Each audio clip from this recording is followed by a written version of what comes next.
अल्हम्दुलिल्लाहि व कफ़ा व सलामुन अला इबादिहिल्लज़ीना इस्तफ़ा अम्मा बाद।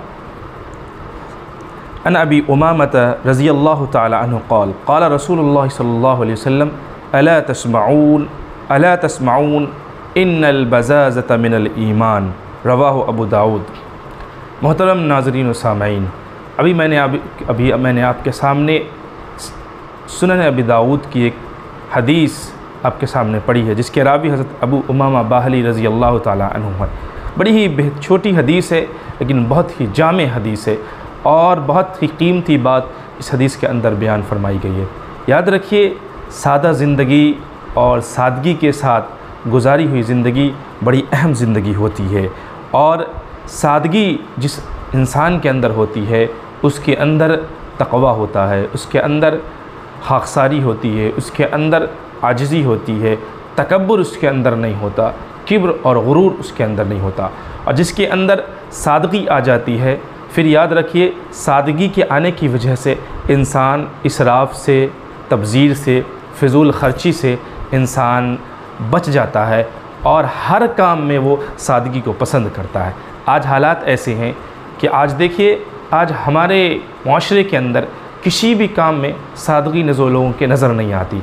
हम शादी करते हैं तो उसमें सादगी नहीं होती, अल्लाह के नबी सल्लल्लाहु अलैहि वसल्लम के तरीक़ों के मुताबिक हमारी शादियां नहीं होती। शादी में कितनी सादगी आप सल्लल्लाहु अलैहि वसल्लम की अहादीस से मालूम होती है कि जितनी शादी जितनी सादा होगी, सादगी के साथ होगी, उतनी ज़्यादा बाबरकत होगी। लेकिन आज हमने सादगी को बालाए ताक रख कर और फ़िज़ूल ख़र्ची और इसराफ़ तब्ज़ीर से काम लेना शुरू कर दिया, और शैतानी कामों को हम अंजाम देने लग गए हैं। बहुत बड़े बड़े पिंडाल लगाना, ढोल ताशे मंगाना और पुरतकल्लुफ़ अनवा व अक़साम के खाने बनाना, बारात ले जाना, जहेज़ की चीज़ें इकट्ठा करना, न जाने क्या क्या चीज़ें आज हमारी शादियों में होने लगी हैं। सादगी का नामो निशान नहीं, ख़त्म हो चुका है, और आसानियाँ ख़त्म हो चुकी, जिसकी वजह सादगी जाने की वजह से आसानियाँ ख़त्म हो गई है। ये हकीकत है कि जब सादगी ख़त्म होती है तो मुश्किलात और मशक्क़तें आना शुरू हो जाती हैं। आप देखिए कि किसी भी काम में अगर सादगी को अख्तियार आप नहीं करेंगे तो आप मशक्क़त में पड़ जाएंगे। शादी में आपने अगर सादगी अख्तियार नहीं किया तो वो शादी आपके लिए मशक्क़त और वबाल जान बन जाती है। आदमी कर्ज़ लेने पर मजबूर हो जाता है, परेशानी में मुब्तला हो जाता है। लिहाजा अभी जो हदीस मैंने आपके सामने पढ़ी है, इसमें आप सल्लल्लाहु अलैहि वसल्लम ने सादगी को ईमान की निशानी करार दिया है, और बड़ी ही जामे हदीस है। आप हज़रत अबू उमामा बाहली रज़ी अल्लाह ताला अन्हु कहते हैं कि अल्लाह के नबी जनाब मुहम्मदुर रसूलुल्लाह सल्लल्लाहु अलैहि वसल्लम ने इरशाद फरमाया, अला तस्माऊन, क्या तुम लोग सुनते नहीं हो, क्या तुम लोग सुनते नहीं हो। 2 मरतबा आपने फरमाया कि तुम लोग सुनते नहीं हो। इन्नल बज़ाज़ता मिनल ईमान, बेशक सादगी ईमान की निशानी है, बिलाशुबा सादगी ईमान की निशानी है। यहाँ बज़ाज़त से मुराद ऐसी ज़िंदगी है जिसमें तकल्लुफ़ और तसन्नो की मिलावट ना हो, होशपोशी और ज़ीनत पसंदी से इस्लाम रोकता नहीं है। इस्लाम ने आपको मना नहीं किया है कि आप ज़ीनत अख्तियार ना करें, आप सजे सवरे नहीं, आप अच्छा ना बने। अल्लाह ताला तो खूबसूरत है, खूबसूरती को पसंद करता है, लिहाजा वो खूबसूरती को पसंद करता है तो हर अमल में खूबसूरती को पसंद कर रहा है। और सादगी जिस अमल में होती है, जिस काम में होती है, वो उतनी ज़्यादा खूबसूरत नज़र आती है। ये बनाव सिंगार से इंसान खूबसूरत नहीं होता। इसीलिए हमारे इस्लाम के अंदर ज़ेब ज़ीनत पसंदी से नहीं रोका गया है, और लेकिन अगर यही ज़ौक़ हद से तजावुज़ कर जाए तो इंसान इसराफ़, फ़िज़ूल ख़र्ची और फ़ख्र नुमाइश में अपनी सारी दौलत खपा देता है। इस बिना पर इस्लाम ऐश पसंदी, रहबानियत यानी दुनिया को तर्क कर देना के दरमियान एक बीच की राह अख्तियार करने की तालीम देता है।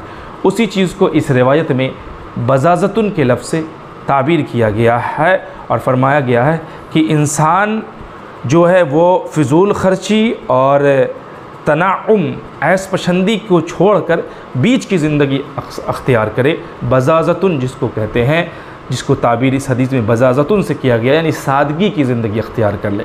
और जैसे ही इंसान की ज़िंदगी में सादगी आती है, इंसान की ज़िंदगी पुररौनक हो जाती है, इंसान की ज़िंदगी खुशगवार हो जाती है, इंसान की ज़िंदगी में एक सुकून और अमन आ जाता है। लेकिन अगर आप सादगी को अख्तियार नहीं करते हैं तो फिर याद रखिए आपकी ज़िंदगी परेशानी और मुश्किलात का सामना आप करने लगते हैं। देखिए जैसा कि एक हदीस है इब्न मसऊद रज़ी अल्लाह ताला अन्हु से, ये भी बड़ी प्यारी हदीस है।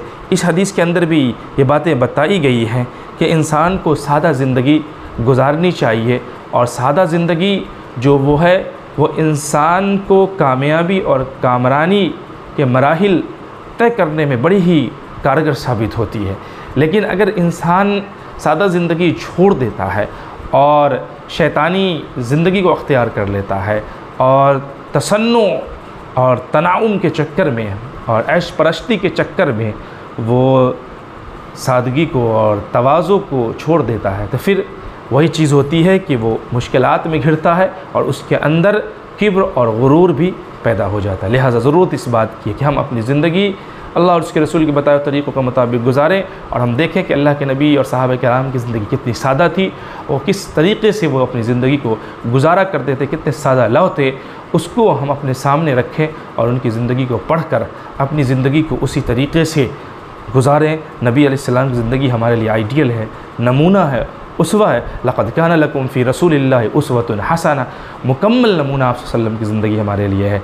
तो फिर आप सल्लम की ज़िंदगी को देखें, वो कैसे गुजारते थे, उनकी शादियाँ कैसी थी, उनके तौर तरीक़े कैसे थे, आप सल्लल्लाहु अलैहि वसल्लम के बच्चों के साथ ताल्लुक़ात कैसे थे, माँ बाप के साथ कैसे थे, भाइयों के साथ कैसे थे, रियाया के साथ कैसे थे, गांव के लोगों के साथ कैसे थे, बेटे और बेटियों के साथ कैसे थे, बीवियों के साथ कैसे थे।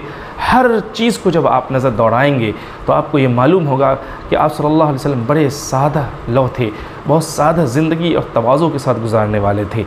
लिहाजा ज़रूरत इस बात की है कि वही असर सहाबा की ज़िंदगी में भी देखने को मिलता है।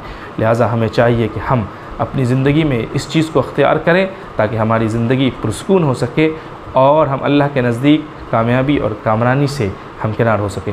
अल्लाह ताला हम सबको सही समझ अता फ़रमाए। आमीन व आखिर दावाना अल्हम्दुलिल्लाह।